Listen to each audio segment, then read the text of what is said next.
Are you drowning in debt? Chances are, if you clicked on this video, maybe not drowning, but you're in some sort of debt and you need help taking back control of your finances. And that's what we're going to talk about today, a proven strategy that will help you do that and get out of debt years faster. But before we get into that, just wanted to say thanks for tuning in. My name is Andrew D'Amico. I'm a CPA partner here at Ledgerly alongside Mike Abrahamian, also CPA. We're tax advisors. We're focused on helping families and business owners save money on taxes, improve their asset protection, and ultimately build generational wealth. Something that's very hard to do if you're in debt. But if any of those three things are part of your mission, please subscribe to this channel where we're constantly giving out free games. So back to the topic at hand, getting out of debt. We're gonna be talking about the debt snowball. I'm not exactly sure who coined the term, but if you follow Dave Ramsey, he's like the epitome of, hey, get out of debt. I don't want any debt in your picture. We picked up this strategy from our tax advisory network. Mark J. Kohler, he's CPA, tax attorney, well known in the tax industry. It's something that he taught us, and we roll out for our clients to help them when they're in a bit of a snag or there was some mismanagement with finances in the past, dug themselves a hole, and now we got to get out. This method is going to help you do that, give you an actionable plan to attack your debt, and let's kind of shift the focus there first, and then afterwards, then we could talk about investments, retirement savings, business growth, and all those fun things. And I just want to say, if you are in a lot of debt, don't feel bad. The average American has over, and granted, I'm pulling numbers from a few years ago, but the average American is over $130,000 in consumer debt, whether that be on credit cards, automobile loans, even medical bills. If you're not careful, you could end up in this position where you're trying to claw out of debt. It's not so uncommon. And I bet today in 2025, the average number of debt for the American taxpayer is probably even greater, which is a scary thought. And a lot of people don't know how to climb out of this, but that's what we're here to discuss today, how do we get out of that. If you have all this consumer debt, credit card companies just want you to make that minimum payment. They want you to run up your tab, buy things on credit so they can start charging you interest. And they're just tacking on interest onto your principal. You just keep making that minimum payment. Let's say you have a $1,000 credit card balance, their minimum payment is going to be like $45 because they want you to keep using that credit card, and that's how they make their money. And if you were just going to make the minimum payments on all your debts, the average time it takes to get out of that is 15 to 20 years. I don't know about you, but I don't want to be in debt for 15 years when I'm overpaying on something that I should have bought in the first place, and now I'm paying the piper for it. I want money working for me. I want it either helping me in my business ventures or helping improve my family's wealth, whether it be my individual retirement accounts or things of that nature. So what this debt snowball is going to do, it's going to expedite the time it takes to get out. And instead of 15 years, maybe now it only takes 5 years to get out of debt. Still not ideal, but at least it gives you a clear plan that you can follow, implement, and you will see the results. In that case, 3 times faster. So enough discourse. You see I got my whiteboard up here. First, we want to understand what kind of debt are we talking about? We say we want to get rid of debt. Again, if you follow the Dave Ramsey, he's going to say, I don't want any debt in your personal picture. We kind of follow the model of, yeah, most debt is bad, but it could be useful in some cases, like we see here on this chart. Good debt or productive debt that we might want to take on is that's going to provide us a greater rate of return than the interest we're getting charged. So if we need some seed capital for getting into investments like a rental property that's going to cash flow, and we're going to use some tax strategy and generate paper loss, get some tax savings there too while still cash flowing, that might be something worth going down. Or business, you need to take out a loan to reinvest back into the business. Don't want to use all cash. Again, if the rate of return is high enough, or you need seed capital to start a business, those are things that we want to have the discussion. If the numbers make sense, okay, maybe we take on some. And I have start home at the bottom there because Dave Ramsey will say, no, I don't want you taking out debt to buy a house. But unfortunately, in today's market, more likely than not going to need to, and everybody needs a personal residence. It's nice to have a home base and HQ, be belonging in some community. So we put a star there because although it's not productive and it's helping you make money, it's still something that we allegedly would probably say it's okay to take out debt for a home. What we want to use the debt snowball method for to get out of is reductive debt. So things like I mentioned before, consumer, so credit cards, student loans. I don't want you to get triggered there. I understand a lot of people will go to school and they need to take out loans to get into school or to pay for school because it's going to help them get a good job after college. But point being, it's hard to argue that while you're in school and you're incurring that debt, that it is not generating any income for you in the current time. So we keep it in the reductive column, right? And then even after the fact, when you're out of college, you get a job, that debt's still sitting there, but it's not helping you anymore. So we put it in that column. Automobile and even medical debt. So those are kind of the debts that we want to include in what I'm going to pull up here in a second, this spreadsheet. And those are the debts that we're going to want to attack and get rid of as fast as possible. But before you get started, you need to put some safeguards in place, like, for instance, an emergency fund. If you don't already have one, but you want to generally have 3 to 5 months in your monthly expenses saved up in the case anything happens, God forbid you get in an accident, you can't work, or you get laid off. There's a myriad of things that could happen, but point being, before we start pouring more money into the debt and trying to pay that off, we want to safeguard ourselves with an emergency fund. And you do that by, you're going to do whatever method you find best for you, but essentially get a budget in place, a personal budget. How much do you have in rent or your mortgage? Do you have car payments? How much do you spend in groceries, entertainment, all sorts of different things, but tally up all your monthly expenses. And then let's say it comes out to $3,000. Then maybe your emergency fund would be not 5,000, but maybe it would be 9,000. Oh, if I could put in numbers here, right? So that would be 3 months of your spending. But we want to build that up first before we start this. And then, you can choose a start date. And I won't go into this, but again, this whole thing is about getting out of debt as soon as we can. So things like, hey, do we have anything sitting around that we can make a few bucks off of? Old books, old TVs, electronics, video game systems, old furniture, clothes, I don't care. The point being, how can we generate a few bucks?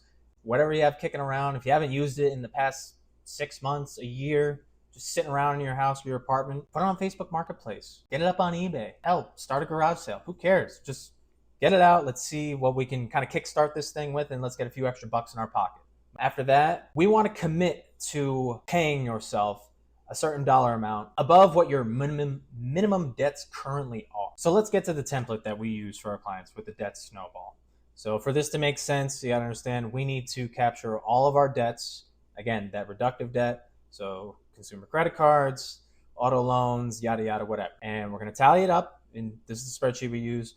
We're gonna go from the lowest balance to the highest balance because we wanna start attacking the lowest balance first, and we wanna get out of that one as soon as we can. And it's easier when you're looking up a hill, probably overwhelming. But if you have little breakpoints or checkpoints that you can meet, it's going to encourage you to keep going. And that's why we do the lowest first, because if we were to try, again, this is just an example, if we were going to try and attack that $24,000 automobile loan first, and that pay ourselves amount is only $500, it's going to take a while to get out of. You can see this kind of computes itself. It's 25 months to get out of, even with the additional $500 on top of it. So it's going to take a while to kind of see that payoff. But if you start with the lowest balance first, you're going to hit that, in our example, in 10 months. Hey, it's in sight. We can do this within a year. It's encouraging. And then once you get there, it's a big sigh of relief. You celebrate it, pat yourself on the back, and then, hey, on to the next one. But talking about this template, you populate those yellow fields. Again, I don't care about the interest rate because this is more of a behavioral model, not so much mathematical, because again, we're humans.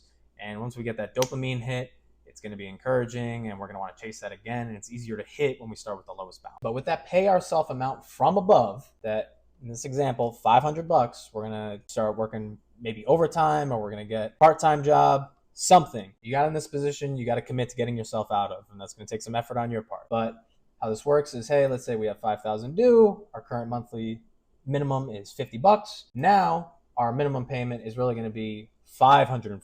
It says the new monthly payment is $1,245. That's a total. So if you were going to do this, $695, and then you add on $50, $745, right? That's down here. And then you add on that pay yourself amount, that $500. So this means that you're going to be paying out of pocket $1,245 every single month towards your debts. But $550 of that is going to be going towards this furniture loan in my example. So with that extra payment, it's going to get you out of that debt in 10 months.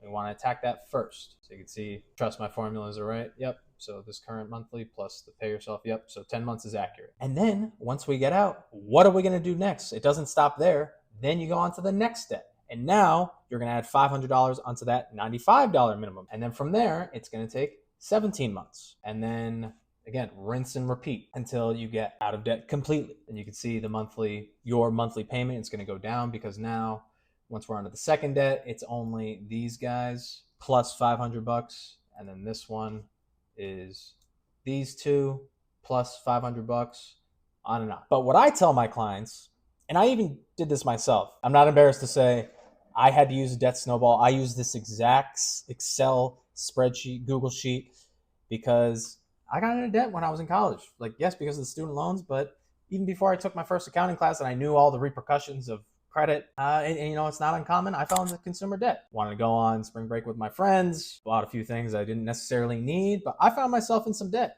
I wasn't proud of it, but I knew it was a problem, and it was something weighing on me for a couple of years. And I came across this once I got into the network, and I'm like, yes, this is something I could use. I could do this. It wasn't easy. I was trying to get Ledgerly off the ground.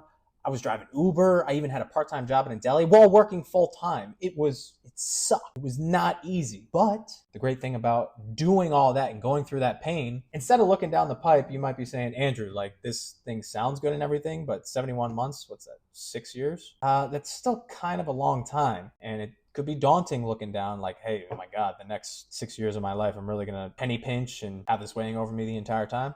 Well, with everything that I just said, what happened for me, instead of committing to paying $500, I was able to commit $3,000 extra towards my debts. And now, even in this simple example, look at that. You're out of debt in less than a year and a half. So this method works, but it's ultimately up to you how far you want to take this thing, how much you can conceivably put forth and generate an extra income or set aside. It could take some more personal budgeting on your end. Where can we reduce expenses?